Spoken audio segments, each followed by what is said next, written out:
You're watching TVC Breakfast. Now, the sacrifices of brave men and women in the armed forces endures even as they have passed away. As we commemorate the Armed Forces Celebration and Remembrance Day, it signifies the depth of our gratitude to those who put their lives on the line to protect this nation.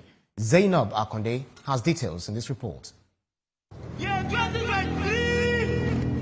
Every 15th of January has been set aside to remember fallen heroes who died in the course of service to humanity, and also celebrate military personnel of the armed forces who continue to serve with dedication. This day was once observed on the 11th of November when Nigeria was still a British colony, to align with the Remembrance Day for World War II veterans in the British Commonwealth of Nations. However, in 1976, the Nigerian government officially established the 15th of January as Armed Forces Remembrance Day to commemorate the end of the Nigerian Civil War, and in 2024, the name was changed to Armed Forces Celebration and Remembrance Day to correct the notion that this day is meant mainly for the fallen heroes. Globally, the risk of injury and death is a regular feature in the lives of military personnel, and the Nigerian Armed Forces is not excluded. In northeast Nigeria, about 10,000 soldiers have lost their lives between 2013 to 2018 alone in battle against Boko Haram insurgency, and more still hit the ground almost daily, according to security journals. Nigeria's military force, which was inherited from the British colonial administration, comprises the Army, Navy at independence, then the Air Force in 1964, and then the police, which later joined. Each year, a solemn gathering holds at the cenotaph of the fallen heroes, where security chiefs, political leaders, members of the Nigerian Legion, and other stakeholders come together to pay tribute to brave veterans and reflect on their ultimate sacrifice on the battlefield. It is also a time to show support to families and loved ones of those who lost their lives in service. As the entire country marks this day, it is hoped that the labor of all heroes past and present shall never be in vain. Zainab Akonde, TVC News, Lagos. Now let's talk this through by speaking with who is joining us from Zoom, from Texas, is the National Secretary, retired members of the Nigerian Armed Forces, and the Director of Media Coalition of Concerned Military Veterans, Roy Okidiebe. Thank you so much for joining us on TVC Breakfast, Mr. Okidiebe. Talk to us first about the significance of recognizing or remembering the fallen heroes, those who had actually gone forth ahead of us in protecting this nation's sovereignty. Well, thank you, TVC. Thank you for this opportunity. We are everly so grateful all the time that you look into military matters and bring us on board. Now, the Armed Forces Remembrance Day started when I was 6 years old, 1976. And to be candid, events have overtaken the reality of that day, because the world has formed a global best practice for veterans, and there are better inputs and better colorations to put on the life of a veteran, even those that they left behind. Right, interesting stuff. So if you see some of the things that we've experienced so far, for instance, in remembering the military, the armed forces, we had the president donating significant amount of money for the Emblem Appeal Fund launch. Lagos State also donated 75 million naira, and then we also read that Kano State government donated a sum of 12 million naira. And then we are in solidarity. We are also in solidarity with the fallen heroes, the Remembrance Day, by wearing, this emblem on us. But then, talk to us about what do you understand, or make us understand how this monies or this fund is being utilized where does it go in terms of transparency and accountability in utilizing this fund? Okay, thank you very much. Now, we were bestowed upon by the Nigerian Legion when every other country in the world were also updating their own legionnaires. We failed to update ours. If you remember, we have a plague currently in Nigeria that we are trying to expel, the plague of corruption. That same plague has eaten deep into the Nigerian Legion because we have never ever seen the benefits of monies realized. As I speak to you, I have veteran children that I pay school fees for, and so many of my colleagues have other veteran women, wives that we sponsor. And we don't know where they pick just some people wearing black clothes and they appear on the Armed Forces Remembrance Day and they call them widows of fallen heroes. I need the EFCC to look into the activities of the Nigerian Legion and save the trauma that the military veterans are going through every year.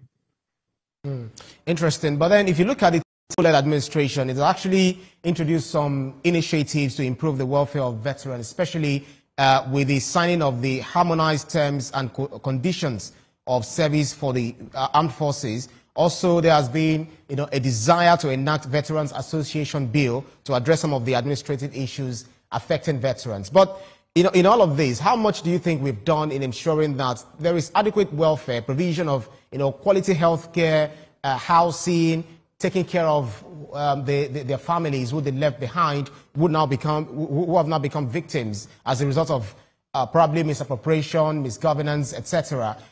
What do you think we've been doing so far? Because I could remember we had this conversation last year during the Remembrance Day. What do you think we are doing differently, or what have we not done differently to better their lot? Well, recently we had 2 protests, 2 days of protest. The first one was for the release of funds.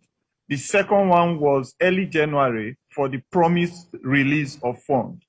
And the speed at which the Ministry of Finance responded has shown to us that the president is interested in the welfare of military veterans.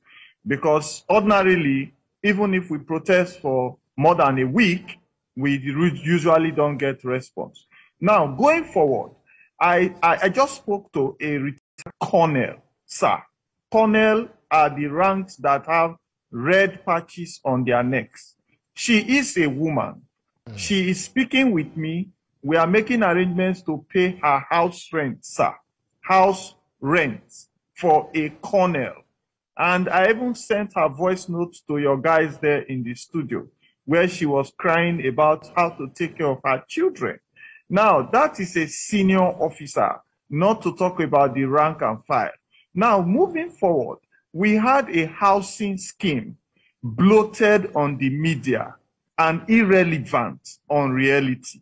Now, so many soldiers, officers did not benefit from that. And there was a scam on it, and certain persons were arrested. You can dig into your file, sir. Where is the end of that case of the officers and civilians that were involved in diverting funds for military veterans housing? Then if you look at the medical, as I speak to you, I had some of my teeth pulled off because I'm a paratrooper. We jump from the plane with parachutes to land in the midst of the chaos, whatever it is. And all of these, my dentures, I pay for them myself, and if you go to where we get our glasses, some of us have faced hazard conditions that we develop cataracts, glaucoma. I have to pay for my frame. They only give you the glass. And if you are going to take 4 eye drops, they will tell you they have only 1 and you have to buy the other 3. And the place you will buy it from is within the facility where the medical center is.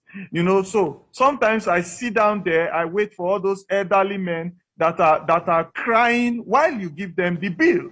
and I have to start paying for some of them before I leave.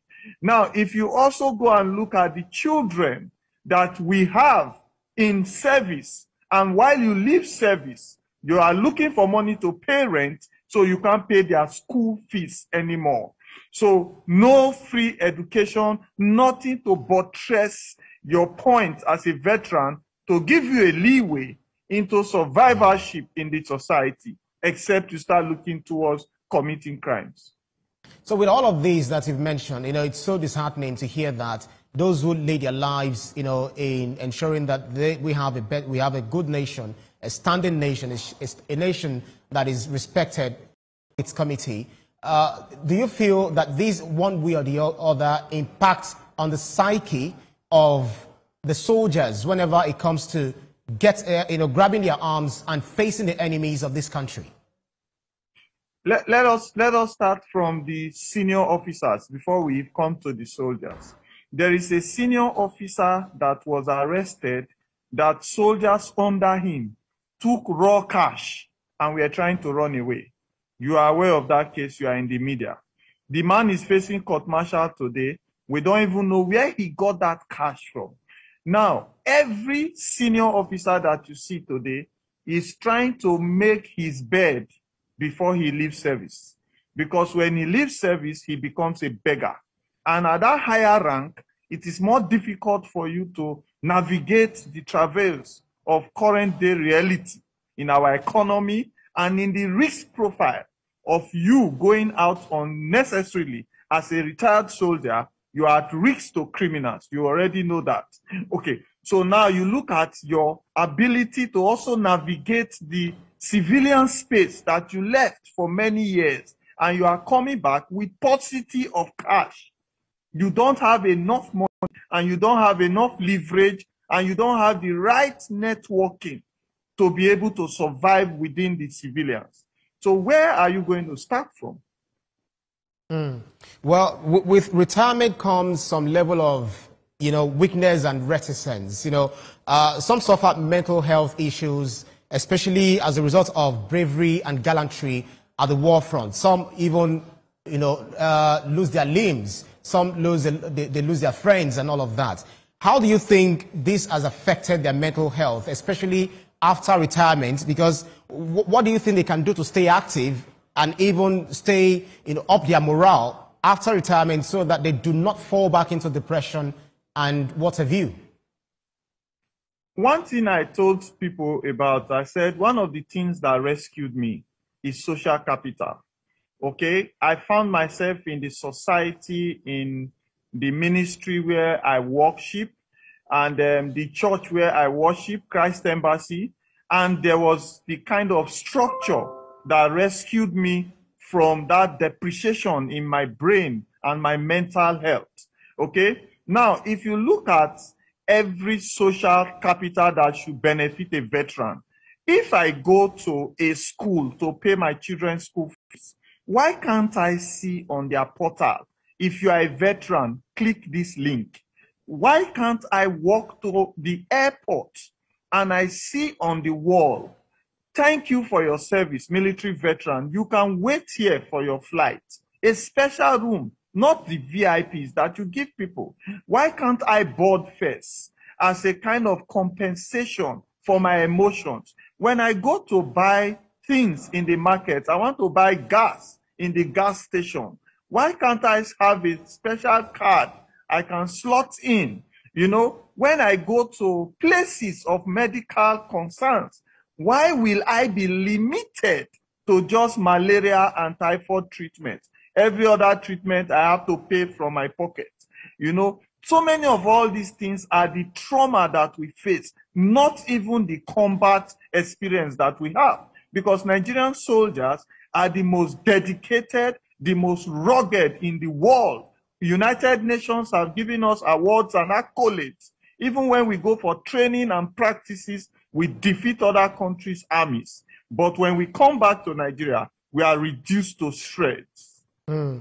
Okidewe, well, this is quite an emotive issue we're actually looking at because it goes beyond this conversation. But if you look at the Nigerian military-civilian relationship. I do not know how you want to appraise that, because does the military incursion in political leadership, best known as the military interregnum that we experienced in 1966 to 1979 and then 1983 to 1999, you know, plus or minus, we have about 33 years of military incursion or interregnum. Do you think this has actually strained the relationship between the military and the civilian? Because we see on social media where you have military, the soldiers, facing off with civilians, in fact, referring to them as bloody civilians, so much so that some Nigerians do not regard them, they do not respect them. How do you think this has contributed to mistrust and disrepute among them? That has gone a long way. It is not even with the civilians. It is also in interagency. Interagency, yeah. Yes, interagency misnomer has even brought the military against the police and so many other agencies. But you see, the teeth and the tongue are in the mouth. And the teeth and the tongue, they constitute the mechanism for you to be able to feed the body. Okay? And that means they are very relevant. But they are controlled by the jawbone and all the ligaments of your chin. Now, why is it that we don't have a National Assembly, a Senate, and a judicial system that can put in place separating lines and educate everly anytime there is a crisis? You know, because you can't leave a victim and a perpetrator to solve their own problems. Anytime you see conflict between civilians and military, you see civilians and military and the police, they are asked to go and settle themselves. The military will also always intimidate, because they do that to show superior firepower so that they can control the territorial integrity of the country and be able to quell any kind of insurgency. But when they cross the lines, they are not supposed to mediate in a case where they are a perpetrator. You are supposed to bring in the judicial system to come and look into it, and independent mediators. I am a chartered mediator from the Institute of Chartered Mediators and Conciliators in Nigeria. And I know that agencies that are involved in a conflict cannot mediate themselves. Well, if you look at the current administration, it actually prides itself as seriously dealing a death blow to the terrorists over and over again. But we've seen gradual resurgence of insurgency.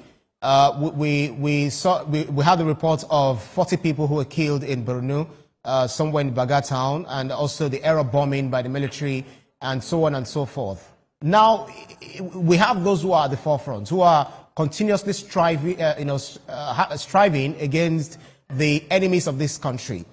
How do you think the retirees, the veterans, can also help in contributing to the security or architecture of this country in their own localities, even though they are not ramped up for national defense, but in their own local communities? How do you think they can also play a role in stemming the tide of insecurity, insurgency, banditry, etc., that we're experiencing across the nation? I'm sure this question was not given to you by flesh and blood. You know, right now, we are begging the government, relocate veterans to their locality when they retire. Day before yesterday, some soldiers called me that I should help them draft a letter to their governor to just give them some piece of land for them to be able to build accommodation for themselves. You know? So if you relocate veterans to their domiciled origin, don't you think they will have a proper command of those environments? Don't you think they will everly be able to detect movements of persons, unusual gathering, and radicalization intentions? You know, so when we begin to tell the government this thing, it looks strange. Let's look at Damboa. You remember the attack in Borno recently. I want to ask a question. Is it not movement of troops of the terrorists that got to where the soldiers are before they will be attacked? How did they leave their point A of gathering to assemble? They have to assemble. How did they move from where they assembled move towards the encampment of the soldiers. Are there nobody around that see them? They are people. Now, let me tell you something. We know what we call lines of defense, okay? If I have soldiers camped somewhere, I will immediately have an eye post, outpost, somewhere also, even if it's a scooter rider picking passenger, but it's our personnel, even if it's someone that is selling recharge cards somewhere, somebody selling agbo jedi somewhere, people sit down there to drink, you know, all of those kind of places. Someone is there selling dried fish and corn, you know, they are all intelligence harvesters. And when they see movement, they say something. But how come they didn't deploy intelligence harvesters in a place where you have encampment for military? What is the DMI doing? What is the DSS doing? What is the police special intelligence unit doing? You know, because you know that the soldiers are there to help you to quell uprising that is beyond your capability. Right. So we don't deploy our agencies, sir, to achieve a scalable defense system for the country. We just rely on brute force, which can be decapitalized if they are given a surprise attack. Well, if you look at the budgets, the defense, they said the military expects bountiful harvest from National Assembly as 2025 budget defense begins. So we're looking at the allocation of the 2025 budget to the defense. How do you think the current administration has fared, you know, over the time, or let's say, because it's just we talk about 2024, 2025 going just around 2 years. How do you think this administration has fared in helping us fight against insecurity? One of the papers this morning that the arrest of Simon Ekpa, for instance, has also contributed to the seeming peace that we're recording in the Southeast. In your holistic perspective or overview, how do you think that we've fared so far? I don't want to give you the figure, but I'll tell you something, then you help me with a figure. Now, if I go to the market, I go to the farm, and I bring all the food materials, all the materials that you need to make meals for people to eat, and I leave them in the raw form, and the people are hungry. Have I achieved anything? Now you go all out. You arrest people from outside Nigeria. You arrest people from within Nigeria, and they tell you, hey, I'm repenting. Some people tell you, I need to be de-radicalized. So you say, oh, create a de-radicalization process. And some people tell you that, oh, I'm sorry for what I did. I'm confessing that I am a bandit. And you say, oh, sorry, put them somewhere else. They have confessed. Then some other people come, they said, hey, yes, I diverted funds that for security. You say, oh, okay, plea bargain. This one can go into plea bargain. Hello, there must be strict and vicious penalties for crime, especially terrorism and criminality. If you look at the magnum of disparity in our economy today, it is because of our insecurity. Industries don't work anymore. Schools don't work anymore. Our image has been bastardized outside the country because of all this insecurity. And the number of funds that we put in there are also diverted through procurement misnomer. So what do you think I can grade the country that does not penalize criminality, and you go ahead to enhance provision for attacking and reacting to insecurity without penalizing criminals? There is no score for me. I don't have a score. So you're saying that programs like calling the what's it called, those who are against this country to lay down their arms, granted them amnesty, is something that we should not, or plea bargain is something that we should not entertain. Everyone who was offended, especially against the nation, should be made to face the full wrath of the law. Is that your point? Yes, you know there are emergency situations. When there is an emergency situation, you do away with a lot of rigmarole. You do away with a lot of undue, long, extended processes. Why do we have mobile courts? You can have mobile courts if you see that there are vehicles that are misbehaving, right?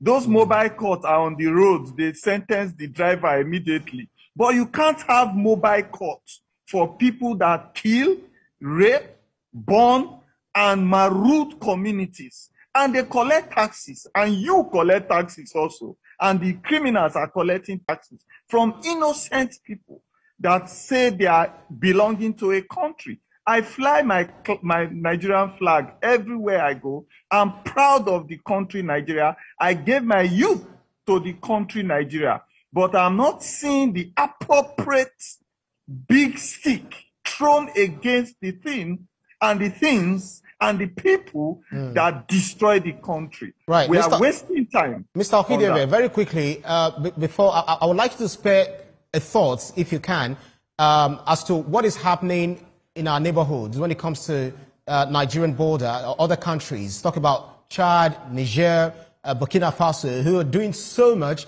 to push out the colonialist, for instance, France, asking them to leave their country, especially their military base and all of that.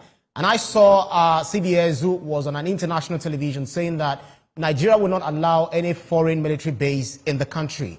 How do you see these countries, the Sahelian countries, with their military junta, vis-a-vis their relationship with ECOWAS and that of our own national troops, national security? How do you see this? Is there any interplay as to making Africa a better continent as against what is used to be seen? Thank you. This is another opportunity for me to mention this. There are countries today that we have looked down on and believing that they don't have the might to protect themselves. I want you to look at the issues going on between Ukraine and Russia. Everybody thought within 2-3 months, Ukraine is out, especially since they could not latch onto NATO and become a member so that they can be protected. You know, so every underground support was going on, but nothing could come out like a legal support. Now, but they are still there. They are still combating. You know, every other person thought some countries are just a kick away and a pushover, but you will be shocked that they are able to survive and stand the test of time. So if we look at the global space now, especially in Africa, I will bet you that so many countries coming up to say they don't want Western influence, negative influence, are going to survive that opportunity to better themselves. That's right. And the Western countries will go into other countries that don't. Absolutely. National Secretary, retired members of the Nigerian Armed Forces, Director, Media Coalition of Concerned Military Veterans, Roy Okidebe. Thank you so much for your keenness of insight on TVC. I have a message for the President, sir. Just in 2 seconds. Right, quickly do that. Dear President, sir, military veterans are begging you, sir. Call us to a town hall meeting, sir. All the processes and the channels to reach you are not yielding results. Sit with us, we'll talk to you. We are ready to die for you today and tomorrow and forever. All right, Thank you, sir. I bet your message has been delivered. Thank you so much, Roy Okidebe, for your time. Thank you.